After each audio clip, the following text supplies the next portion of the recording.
그리스도인이라고 하는 것은요, 믿음을 가지고 사는 사람들이죠. 그렇죠? 저와 여러분은 믿음으로 사는 사람들입니다. 예수 그리스도를 믿는 믿음이죠. 살아계신 하나님을 믿는 믿음으로 사는 사람들이다 하는 것입니다. 여러분, 우리가 믿음으로 산다는 것은요, 어떤 철학이나 무슨 신념이나 성경 지식, 종교적인 지식을 습득하는 것이 전부 다가 아닙니다. 믿음이라고 하는 것은 때때로 인생의 풍랑 한가운데서 배를 타고 건너는 것과 같습니다. 다시 말하면 믿음이라고 하는 것은 살아있는 활동이고 또 우리의 삶 속에서 응용되어져야 하는 어떤 것이다. 이렇게 정의할 수가 있습니다. 때때로 우리 인생은요, 순풍이 불어오죠. 잘 나갈 때가 있습니다. 잔잔한 바다처럼 모든 일이 잘 풀려갑니다. 모든 것이 다 순탄해 보입니다. 그러나 예기치 않을 때에 인생에 큰 태풍이 몰아쳐 옵니다. 내 힘으로는 도저히 감당할 수 없는 정말 태산보다 더 큰 파도가 우리 앞에 몰려올 때가 있습니다. 그래서 잘 나가던 사업이 부도가 나기도 하고, 어떤 분은요 건강했는데 갑자기 소화가 잘 안 되고 기침이 나가지고 병원에 가서 진찰해 봤더니 말기암 판정을 받는 분도 있습니다. 어떤 가정은 공부도 잘하고 말도 잘 듣는 애들이 갑자기 엉뚱한 친구 사귀더니 정말 방황하는 그런 가정의 자녀들도 있습니다. 참 인생 한 치 앞을 내다볼 수 없어요. 저도 오늘 오전에 우리 성도님 한 가정을 신방하고 왔는데 40대 초반의 청년인데요. 이 갑자기 희귀성 폐 질환이 걸려가지고 지금 여러 해 동안 바깥 출입도 못하고 집에서 산소통을 끼고 있고 참 이제 너무 답답하더라고요. 참 그게 인생 참. 여러분, 누구든지 이러한 인생 풍랑에서 자유로울 사람은 하나도 없습니다. 설교를 하고 있는 저도 또 여러분도 마찬가지입니다. 세상에는 세 종류의 사람이 있을 뿐입니다. 첫째는 풍랑에서 막 빠져나온 사람, 둘째는 여전히 풍랑 속에 있는 사람, 셋째는 앞으로 풍랑을 만날 사람. 이렇게 그게 세상이에요. 아마 우리 작은 무리가 여기 모여있지만 그럴 거예요. 여전히 지금 풍랑 가운데 계신 분이 있을 거예요.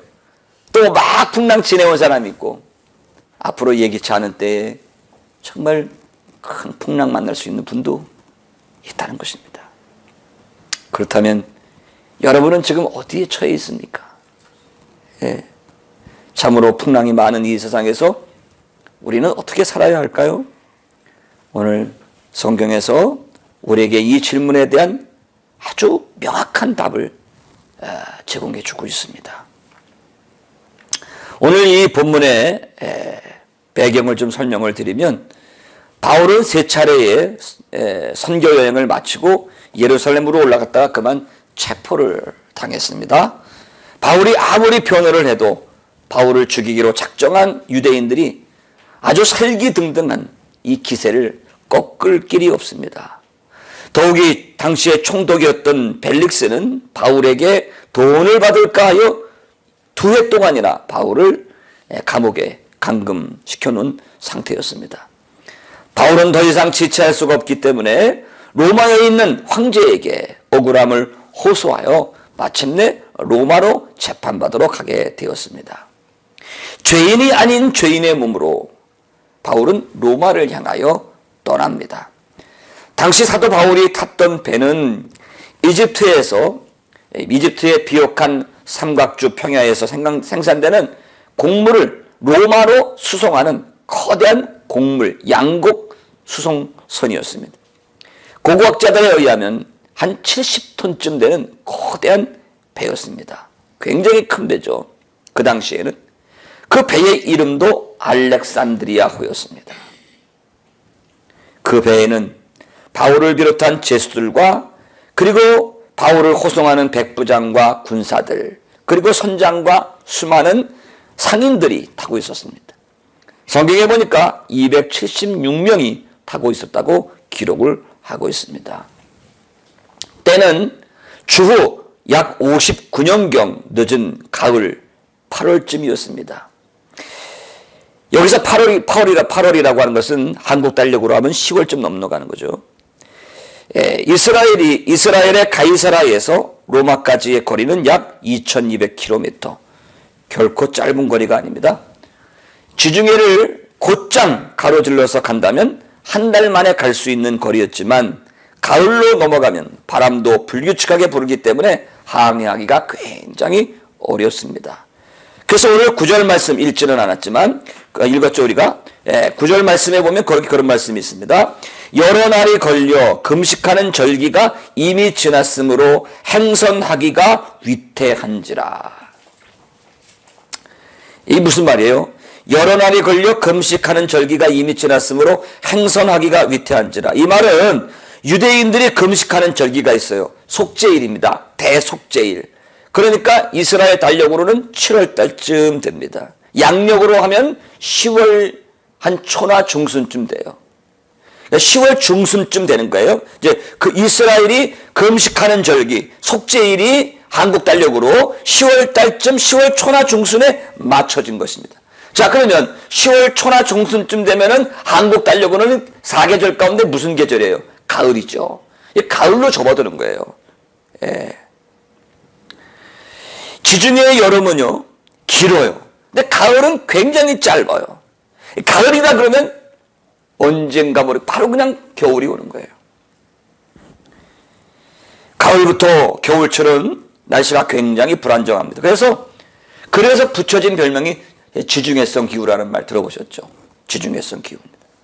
그래서요, 이 지중해 지역의 사람들은요, 11월 달부터 그 이듬해 3월 달까지는 아예 지중해에서 항해를 하지 않도록 금지되어 있습니다. 자, 바울은요, 이 지역에서 이미 여러 차례, 3차례 이상 선교 여행한 경험이 있기 때문에 이 바다의 위험성을 잘 알고 있는 거죠. 10월 달이 훨씬 넘었기 때문에 조금 있으면 이제 항해 금지 시기가 와요. 지중해 바람이 굉장히 돌풍이 일고 불규칙한 날씨가 예측되기 때문에 바울이 이제 막은 거예요. 우리가 미항에 가가지고 미항에서 겨울을 나고 가자. 그런데 오늘 성경 말씀 보니까 이 백부장과 백부장이 바울의 말을 믿지 않죠. 그렇죠? 굳이 베닉스에 가서 겨울을 나자고 얘기를 합니다. 이 베닉스는요, 굉장히 큰 도시. 여러분, 베니스 영화제 아시죠? 베니스는 굉장히 큰 도시예요. 항구 도시예요. 그러니까 사람들이 많이 모여 있어요. 그러니까 미항이라고 하는 조그만 항구에 가서 겨울을 나면 너무 심심한 거야.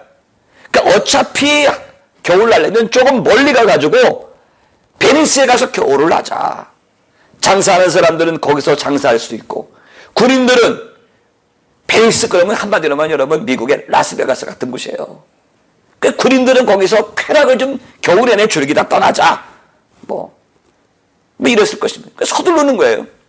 그리고 선장과 선주들은 이 배는요, 한탕 뛸 때마다 돈 버는 거 아니에요? 그러니까 가능한 한 빨리 로마에다가 데려다 주고 한탕 뛰고 돈 벌고 싶었던 거예요. 그래서 사도 바울이 미항에서 좀 쉬었다 가자. 겨울 나고 가자 그랬는데도 바울 말 듣지 않냐고 그냥 무리하게 강행을 합니다. 그래서 바울의 만류에도 불구하고 베닉스로 배를 몰아가고 있습니다. 13절 말씀해 보니까 마침 남풍이 순하게 불어옵니다. 방심한 거죠, 그러니까. 예. 그래서 바울 말 때문에 괜히 쓸데없이 걱정했다, 뭐 이렇게 생각했을 것입니다. 그래서 마침내 배는 순풍에 돛을 달고 항해를 시작을 합니다. 어디를 향해서? 베닉스, 캐락의 항구 도시를 향해서. 그런데 이게 웬일입니까? 항해한 지 얼마 안 돼가지고 276명을 태운 이 알렉산드리아호가 큰 광풍을 만났어요. 그 광풍의 이름이 뭐죠? 유라굴라. 유라굴라라고 하는 엄청난 이 광풍을 만난 거예요. 배가 광풍에 휘말립니다. 사공들은 온갖 시도를 다 해봅니다. 오늘 성경 말씀에 보니까 거룻배를 끌어올려서 배 측면에다 놓고 고정을 시켰다고 그랬습니다. 여러분 거룻배가 뭔지 아시죠? 고사님 거룻배 아시죠? 뭔지? 거룻배. 거룻배 이런 거예요. 여러분 큰 배가 가잖아요. 큰 배를 이걸 모선이라고 그래, 모선. 근데 옛날에는 항구가 없잖아요. 그러니까 큰 모선이 있으면 그 모선에서 육지까지 가려면 조그만 배가 필요한 거죠. 그러니까 큰 배에는 조그만 배들을 한 대여섯 개씩 매달고 다니는 거예요. 이렇게 옆으로. 뭐, 무슨 얘기인지 아시죠? 예. 예. 네. 그 배를 몰고 다니는데 막 바람이 막 풍랑이 막 쳐오니까 이게 거룻배가 조그만 배들이 모선에 빵빵 부딪히는 거예요. 그 배가 깨지게 싶잖아요. 그러니까 이 사공들이 막 배를 끌어올려가지고 다 배 위로 올려버린 거죠. 왜 옆에 있으면 막 부딪히니까. 그런 얘기를 좀 성경이 아주 리얼하게 표현을 해주고 있습니다. 예. 그 다음에요, 이번에 보니까 배의 무게를 조금이라도 줄이기 위해서 모든 연장을 다 바다에 던져버렸습니다. 예. 다 버립니다, 그냥. 하여튼 무게 나가는 건 다 갖다 버리죠. 그 다음에는요, 어떤 일이 벌어집니까? 만약 배가 남쪽으로 더 떠내려가면 스르디스에 걸릴까 하여라고 그랬어요. 스르디스가 나오죠, 스르디스. 배가 남쪽으로 조금만 더 떠내려가면 스르디스에 걸린다는 거예요. 이 스르디스가 뭡니까? 이런 거예요. 여러분, 바다 밑에는 뭐가 깔려 있어요? 모래가 있잖아요, 모래가. 모래가 있는데, 막 돌풍이 불어가지고 막 이게 확 부러지면 이 바다의 모래가 쏠려요. 그래갖고 한쪽에 모여요. 그래가지고 바다 모래가 이렇게, 그렇죠? 모래 언덕처럼 바다 한가운데 쌓이는 거예요. 만약에 배가 떠내려가다가 이 모래톱이죠, 모래톱. 스르디스에 탁 쳐박으면 그때는 꼼짝달싹 못하는 거예요. 그냥 배가 산산조각 나버리고 하는 것입니다. 그래서 오늘 성경 말씀에 보니까 스르디스에 걸릴까 하여 뭐 이런 말이 성경에 나오고 있습니다. 연장도 다 버리고, 예? 참 아까워도 할 수가 없는 거죠. 아무리 소중한 것이라 할지라도요, 살기 위해서 다 버렸습니다. 뿐만 아니라요, 오늘 20절 말씀해 보니까 여러 날 동안 해와 별도 보이지 않았다. 여러 날 동안 해와 별이 안 보여요. 캄캄하다는 거죠. 캄캄한 겁니다. 여러분, 그 당시에는 나침판이 없었죠. 나침판이 없는데 뭘 보고 항해를 하나요? 별을 보고 항해하죠, 대개. 그런데 별이 안 보이는 게 깜깜해가지고. 풍랑은 들이치죠. 모래톱에 걸릴까봐 조마조마하죠. 이게 깜깜해가지고 동서남북 구별이 안 가, 이게. 어디로 가야 할지, 어떻게 해야 할지, 누굴 만나야 할지. 앞이 깜깜한 거죠. 여러 날 동안 해도 안 보이고 별도 안 보이고. 이제는 살아날 소망이 전혀 없습니다. 절망의 순간이에요. 벼랑 끝에 쓴 겁니다. 여러분 인생을 사시면서 이런 순간을 경험해 보신 적 있습니까? 절망을 만나 보신 적 있어요? 벼랑 끝에 서 보신 적 있어요? 네. 제가 부흥회 때 말씀드렸지만 저도 참 돌아보면 여러 번 참 섰습니다. 어디로 가야 할지, 어떻게 해야 할지. 앞에 깜깜, 하늘이 무너져 내려 깜깜해서 빛이라고는 조금도 안 보이고 별도 안 보이고 해도 안 보이고 절망의 순간을 맞이했습니다. 이 배의 이름이 뭐라고 그랬어요? 알렉산드리아호입니다. 여러분, 알렉산더가 누굽니까? 알렉산더. 그 당시, 그렇죠? BC 4세기부터 지중해를 통일했던 알렉산더 대왕, 황제죠? 알렉산더 대왕의 이름을 딴 거예요. 세계를 정복한다고, 세계를 지배한다고 했던 알렉산더 대왕의 이름을 딴 당시에는 엄청난 규모의 배였습니다. 그리고 이 배에는요, 이 배를 움직이는 선장도 있었고 선주도 있었고 로마의 근위대 대장인 엘리트 백부장도 있었고 실제로 배를 움직이는 수많은 사공들도 수십 명이 있었을 것입니다.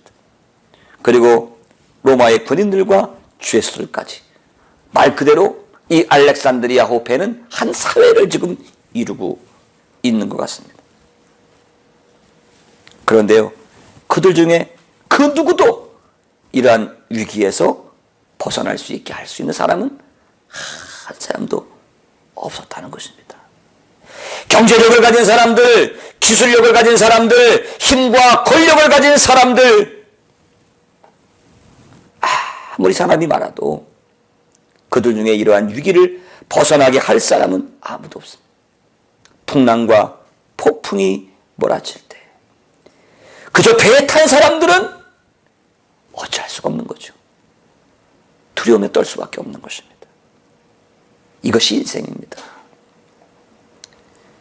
인생의 풍랑을 만나면 대통령도 속수무책이고, 그렇죠? 장관도 속수무책이고, 의사도 속수무책이고.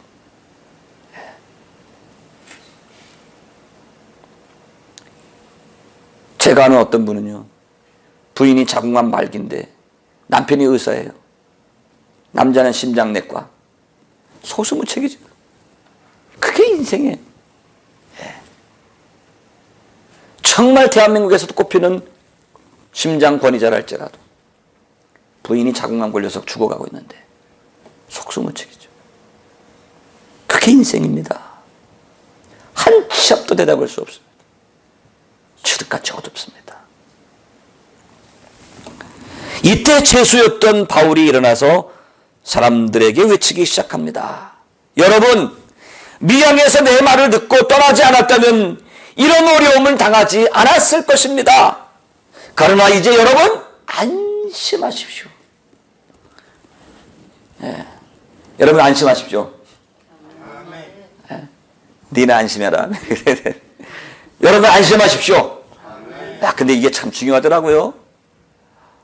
이 목사가 서가지고 시던놈 소리 하는 것 같은데 하나님 말씀을 선포하는 걸 믿고 아멘으로 받아들이면 거기 능력이 나타나더라고요. 참 대단하더라고요. 그러니까 예수님이 그런 말씀하셨어요. 내 믿음대로 될지어다. 이 하나님 말씀을 그냥 스쳐 지나가는 말로 설교로 듣지 않고 나에게 하시는 하나님의 말씀으로 그냥 확 붙들어요. 믿음으로 붙잡으면 그 말씀이 내 것이 되고 나에게 능력이 나타날 줄로 믿습니다. 여러분 그러나 이제 여러분 안심하십시오.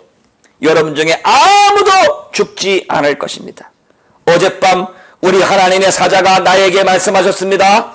내가 로마 황제 앞에 서야겠고 또 너와 함께 배에 탄 이들도 너와 같이 다 구원을 받을 것이다. 저는 하나님의 말씀대로 우리는 분명히 이 풍랑을 벗어날 것을 믿습니다. 제 말을 믿으시고 여러분 기운을 내십시오. 이런 거예요 지금. 오늘 여러분 35절에 보면 우리가 읽지 않았지만 거기 그런 말씀이 있습니다. 35절 다 같이 한번 읽어보실까요? 성경 다 같이 읽습니다. 시작.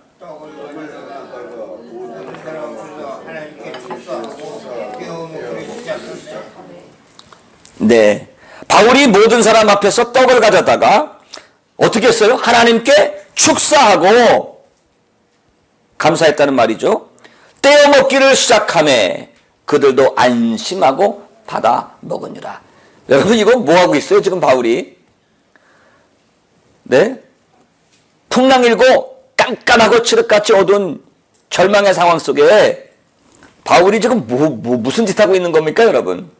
떡을 갖다가 하나님께 축사하고 떼어서 주고 있어요. 자, 우리의 지금 문화적인 컨셉으로 보면 지금 뭐하고 있는 거예요? 성찬식하고 있는 거예요. 예? 성찬식하고 있잖아요, 지금. 여러분, 성찬식이 뭡니까, 성찬식? 성찬식의 핵심이 뭐예요? 예수 그리스도 아닙니까? 우리를 위해서 이 땅에 오셔서 십자가에서 피 흘리시고 몸을 찢기신 그 예수 그리스도 하나님의 아들을 기념하는 거 아닙니까, 지금? 성찬식하고 있습니다. 바울이 지금 그걸, 이 사도행전을 기록한 사람이 지금 그걸 우리에게 간접적으로 지금 표현하고자 하는 의도가 있는 거예요. 이 성경 쓴 사람이. 그렇죠? 예.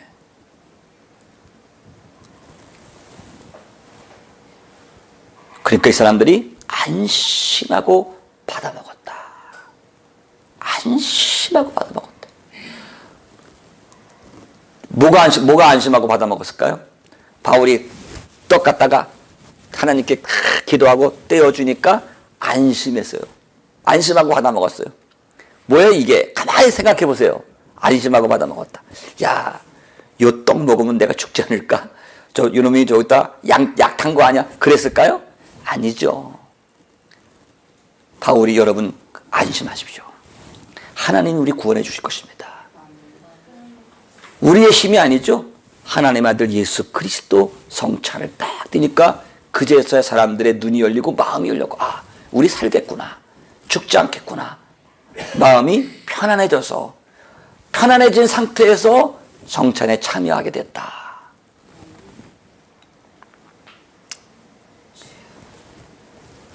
그래서 바울을 통해서 알렉산드리아호에 타고 있는 276명 모두가 다 예수 그리스도의 복음 안으로 들어오게 된다.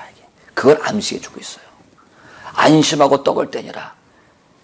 쉽게 얘기하면 예수 믿었다는 거죠. 이게 예수 안으로 들어오는 분위기에 지금 이 문맥 상황이 예수 안으로 들어오고 있는 거예요. 이게 기적이죠. 하나님은 이렇게 역사하시는 분이에요. 위기가 기회가 되게 하시고, 저주가 축복이 되게 하시고. 할렐루야. 야, 저도 저주가 축복된 사람이에요. 그렇죠? 아이고, 정말 제가 아까 아침에 그 폐에 산소호흡기 끼고 있는 형제한테도 그랬어요. 옛날에. 야, 형제님, 내가 15살에 이게 골수암 걸려가지고 이거 뭐 한쪽 다리 다 관절 망가지고 그래가지고 이 굉장히 다리도 뭐 많이 절고 한쪽 다리는 뒤틀려져 있었고, 살고 싶지 않았다 인생. 한참 그때 감수성이 예민할 때인데, 친구들은 다 중학교 다니고 그러는데 바깥을 못 나가는 거죠. 밖에 나가면 이거 너무 쪽팔리니까, 죄송합니다, 요즘 말로 써가지고 그냥 여학생만 지나가면 그냥 어디 숨어야 돼요. 내가 너무 열등감이 생긴 거예요. 내가 너무 열등감이 생겨가지고 너무 초라하고. 근데 이런 고난을 통해서 예수 믿은 거죠.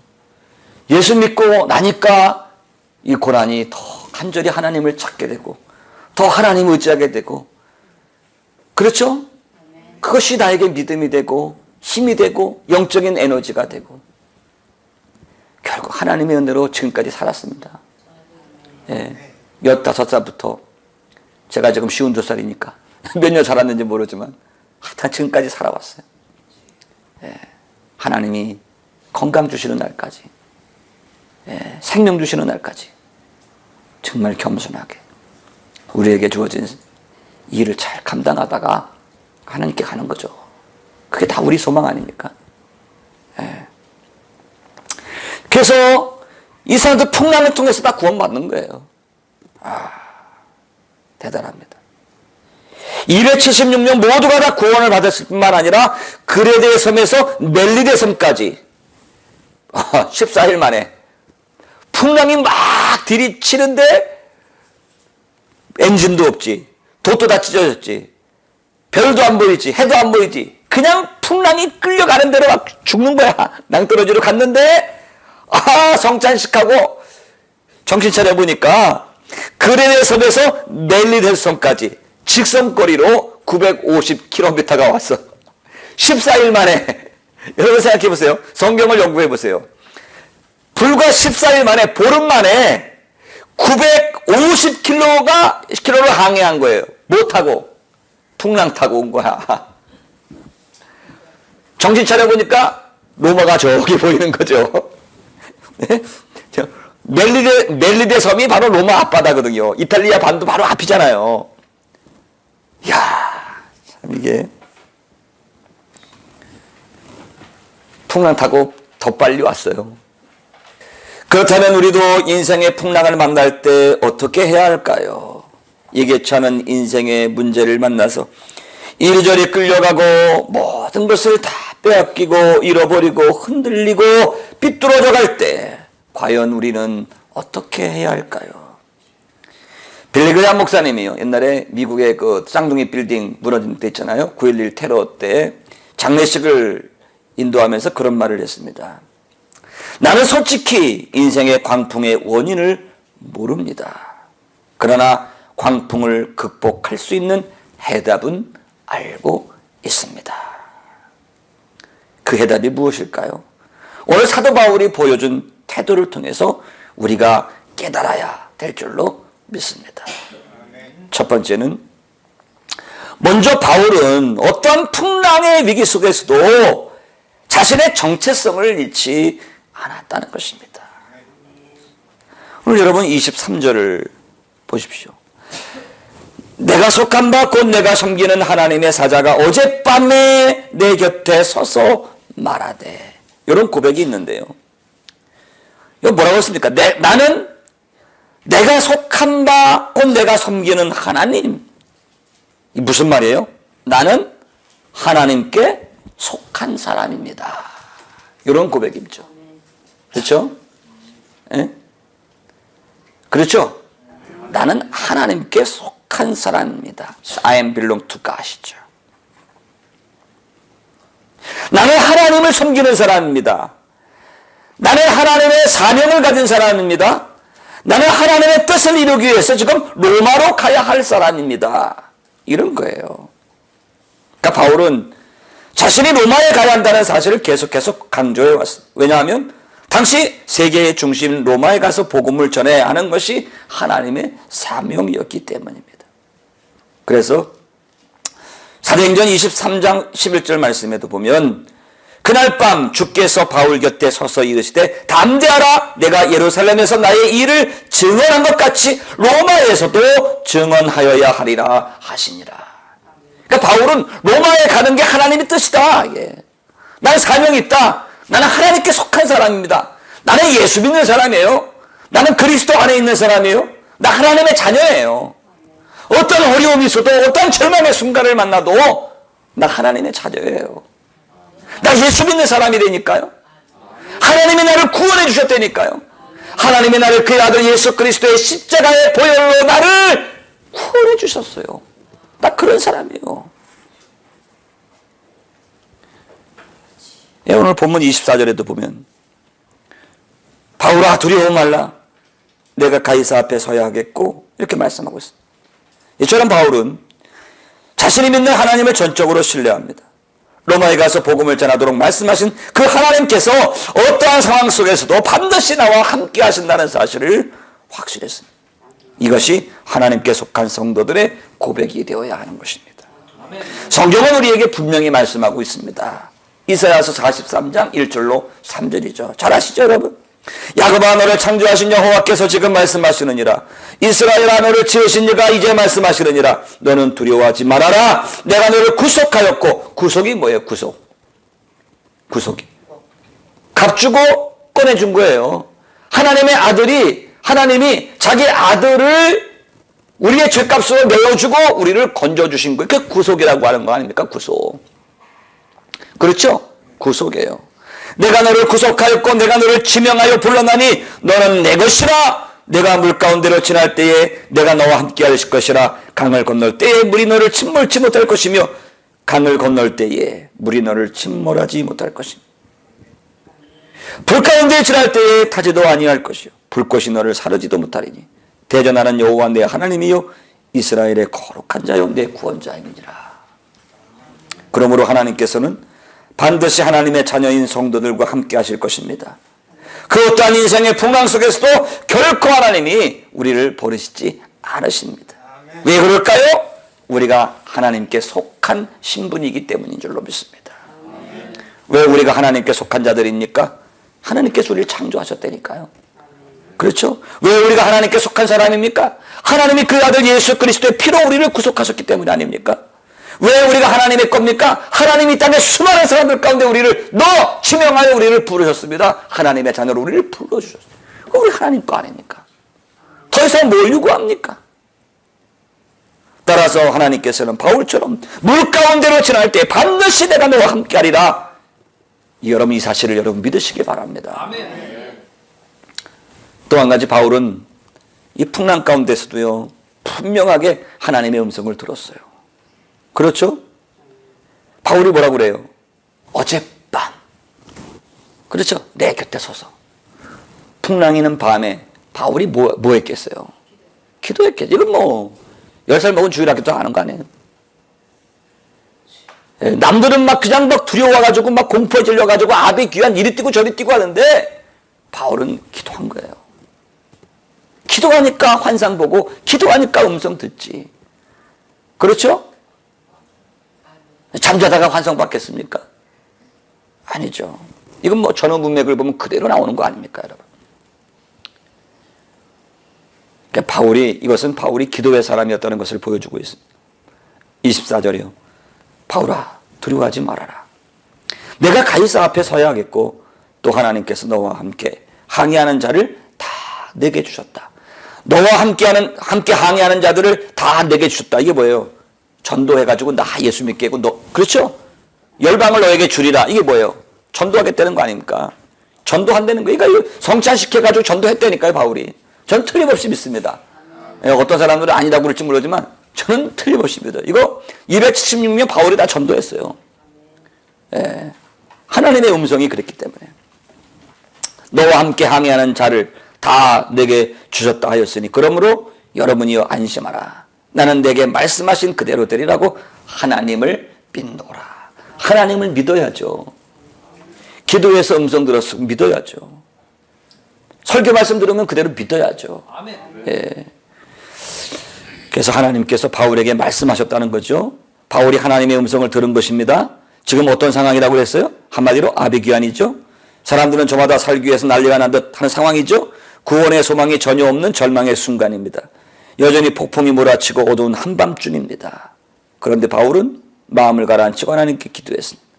남들이 절망하고 비명을 지르는 그 밤에 바울은 밤을 새워가면서 무릎 꿇고 하나님께 기도했습니다. 이것이 세상 불신앙의 사람들과 주님을 믿는 성도들이 다른 모습이죠. 그렇죠? 믿음 없는 사람은 환난을 만나고 풍랑을 만나면 이리 뛰고 저리 뛰고 공포 속에서 아비규환이죠. 그러나 예수 믿는 사람은 똑같이 그렇게 하면 안 되죠. 그렇죠? 문제 생겼다고 호들갑 부리고 막 그러면 안 되죠. 하나님께 기도해야 됩니다. 무릎 꿇고 기도해야 합니다. 부르짖고 기도해야 합니다. 이것이 성도들의 모습이 되어야 되죠. 23절 말씀 보십시오. 하나님의 천사가 어젯밤 내 곁에 서서 말하되, 이 말은 바울이 광풍 속에서 잠을 자다가 꿈을 꾼 것을 말하는 것이 아닙니다. 일반적으로 잠을 잘 수 있는 상황이 아니에요. 이 상황은 풍랑이 있는데 잠자는 사람 있어요? 정신병자죠. 맨정신 가지고 폭풍 모는데 그거 잠자겠어요? 예? 예. 잠을 잘 수 있는 상황이 아니에요. 잠을 잘 수 있는 상황이 아닌데 천사가 나타나서 말씀하셨다. 이건 기도하고 있는 상황이죠. 기도의 사건을 말하는 것입니다. 고난 중에 우왕좌왕 좌충우돌하지 않고 기도를 통해서 성령의 임재 속으로 나갔다는 것입니다. 고난의 광풍으로 인하여 두렵고 혼란스러울 수밖에 없는 상황이지만 하나님을 신뢰하고 그 자리에서 무릎 꿇고 기도하면 반드시 하나님께서 음성 들려주시고 그 자리가 축복의 자리가 될 줄로 믿습니다. 할렐루야. 오늘 이것이 우리에게 주는 하나님의 말씀이에요. 성도들의 삶 가운데서도 살다 보면 광풍을 만날 때가 있습니다. 무엇인가 쫓겨다니고 애를 써보지만 손해와 손실뿐 구원의 여망이 보이지 않고 도대체 어떻게 해야 할지 어디로 가야 할지, 방향 감각마저 잃어버린 상황에 처할 때가 있습니다. 그럴 때마다 여러분 한 분 한 분이 하나님께 속한 사람이라는 것을 꼭 기억하십시오. 그리고 엎드려 기도하십시오. 하나님의 음성을 들으십시오. 하나님께서 여러분의 인생에 몰아치는 풍랑을 통해서도 반드시 하나님의 선하신 뜻을 이루어 갈 줄로 믿습니다.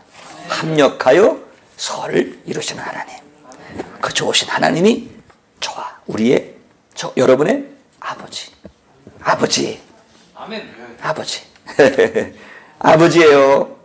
좋으신 아버지 꼭 믿으시고 승리하시기를 주님의 이름으로 축원합니다.